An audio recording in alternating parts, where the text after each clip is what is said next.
Well, how's everybody sitting comfortably? Yeah, as best you can do.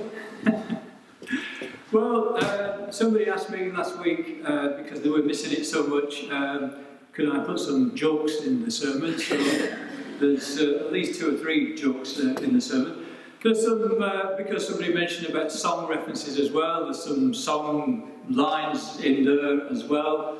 And then, well, we'll see where we go with it all, really.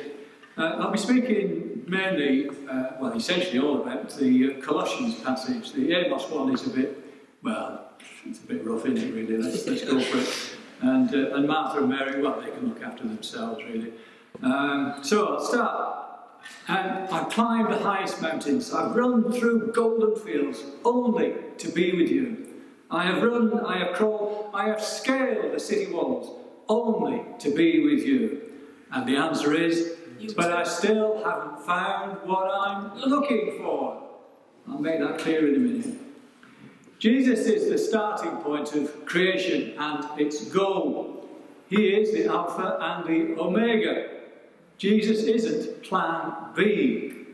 The purpose of history and creation is purely and simply for the revelation and glorification of Jesus Christ.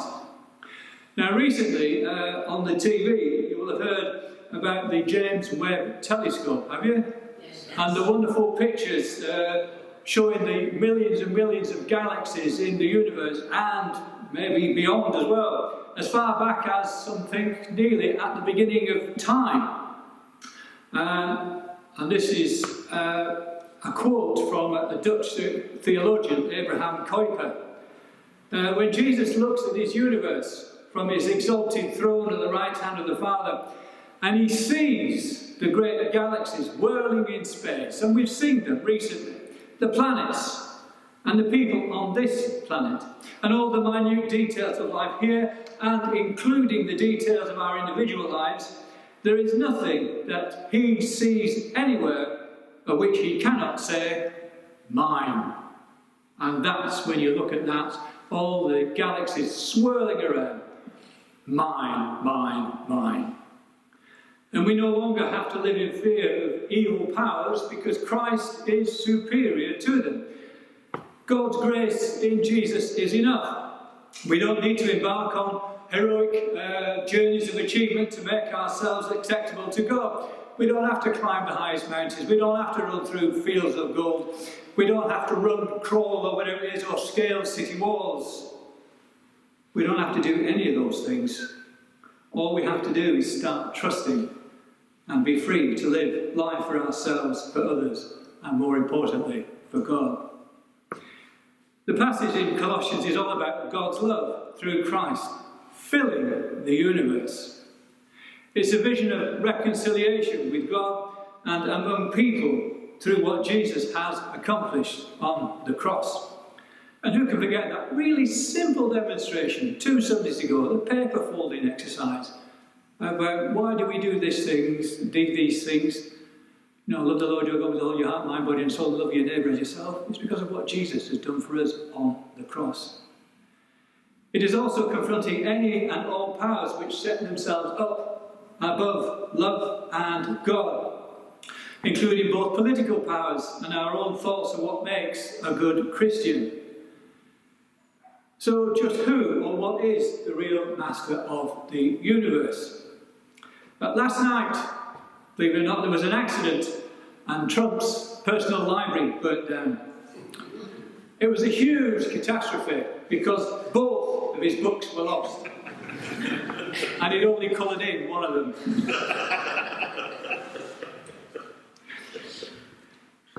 So do we put our trust, or what is the master of the universe? Is it the stock market, COVID, finances, fate, death, sex, Biden, Johnson, Putin, Satan, Trump, capitalism, China, or whom or whatever? We can take comfort in thought that our God is supreme. He is above all kings and authorities, whether earthly or spiritual. Now, a man dies and arrives in heaven, and he's standing at the pearly gates, and he notices a huge wall of clocks behind St. Peter. He asks, What are all those clocks? Peter replies, they're all lie clocks. Every time somebody tells a lie, the hands on their clock move. Whose clock's that there? He says, pointing. That's Mother Teresa's clock. Its hands have never ever moved. Wow. And who's that clock? That's Mahatma Gandhi's clock. Its hands have only moved twice. Then the man asks, where's Boris Johnson's clock? Peter replies, we're using it as a ceiling fan.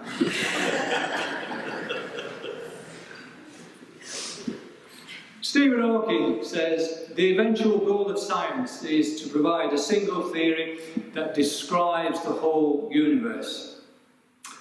Well, the theory of everything can be found in Christ. He is the sustaining force that holds all things together on earth and in heaven. One day, 3 men died and went to heaven. Religion. God's secretary asked the first man, what's your religion? Jewish, the man replied. Okay, go to room 23, but be very quiet when you go past room 8, the secretary said. Religion, he asked the second man. Muslim, go to room 10, but be very quiet when you go past room 8. Religion, he asked the third man.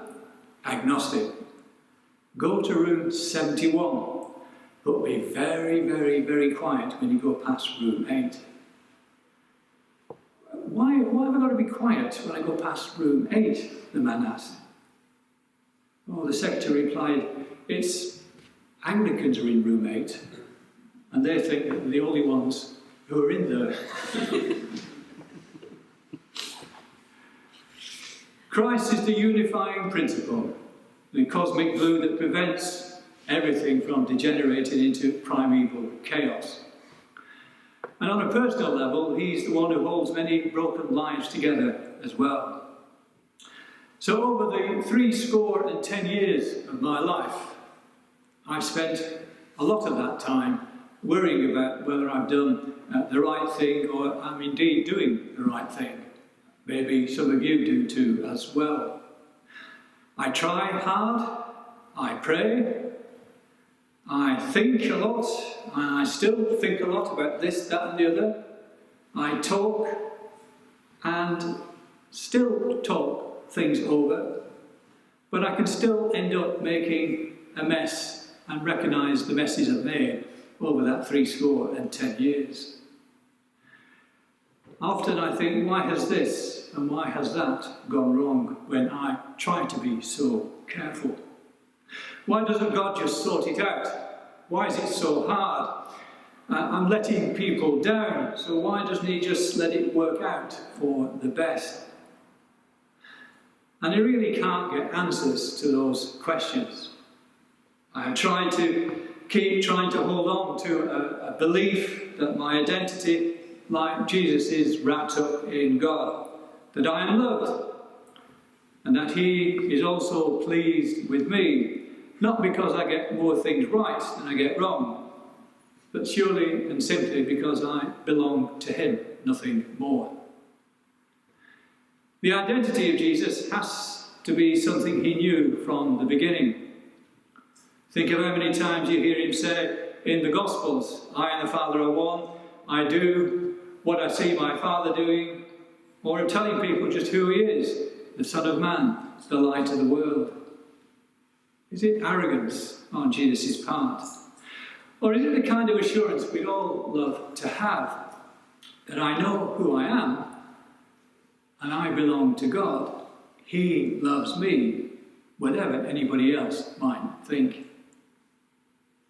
So when times are tough, who will you hold on to?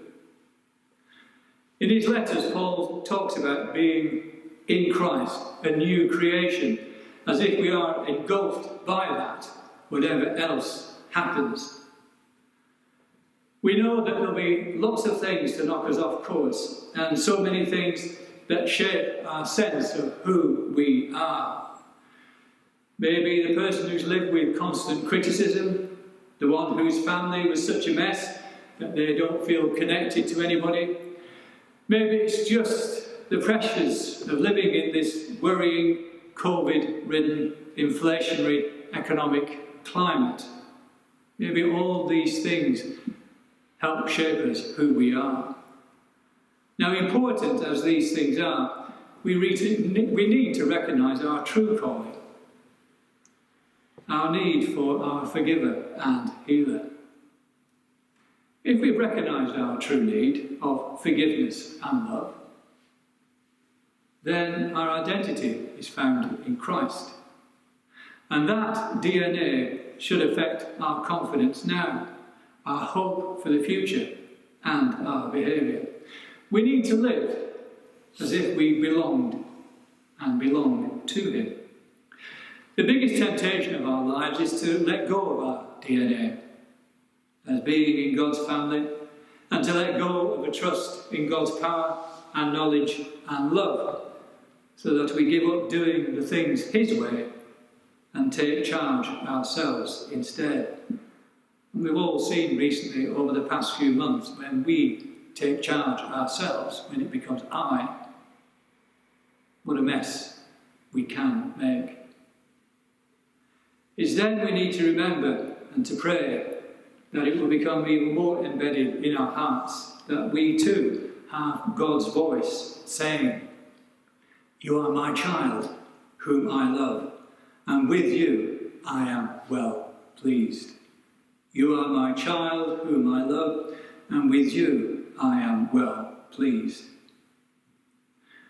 God works in mysterious ways.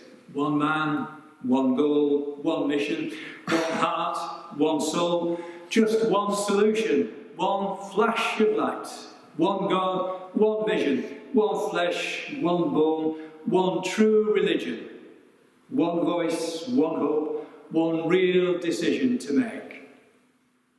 That's Jesus Christ. He's only rock and roll, but I like him, yes I do. And I hope you do too. Amen. Can you guess the bands? Queen, U2. Are they another one? Yeah, Rolling Stones. Oh, right, yeah. And so before I, go into more formal thing with the communion, like a drunk in a midnight choir, like a bird on the wire, all I've ever tried to do in this place and in Morthen is to be free and to share some of that freedom with you. Amen.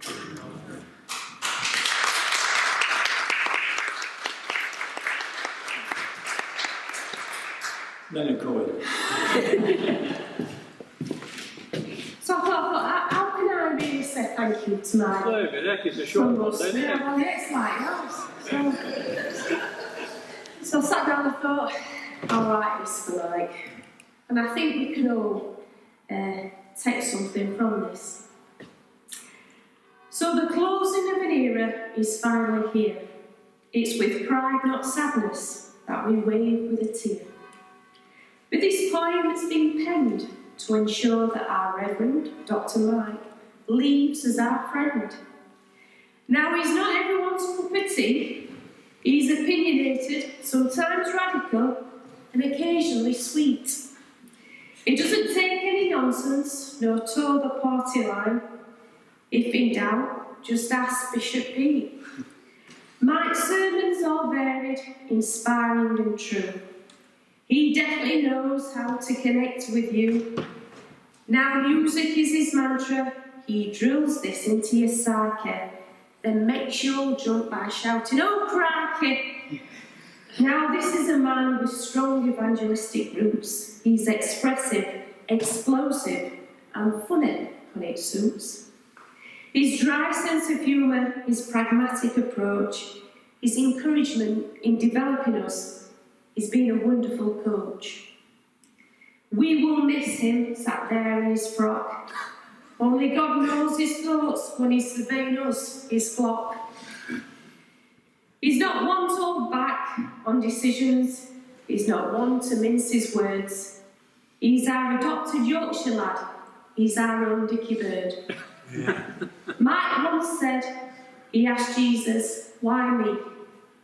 Well, Mike, is it not plain to see? Jesus knew the day he spoke to you that you would be different but true. He needed someone forceful, someone revolutionary, someone just like you. You have served the Lord with passion. Admittedly, fellow clergy might say, in a funny fashion. But not us, not all saints, Laughton. You are a gift given to us because you might etched in our hearts. All you need is love. Oh.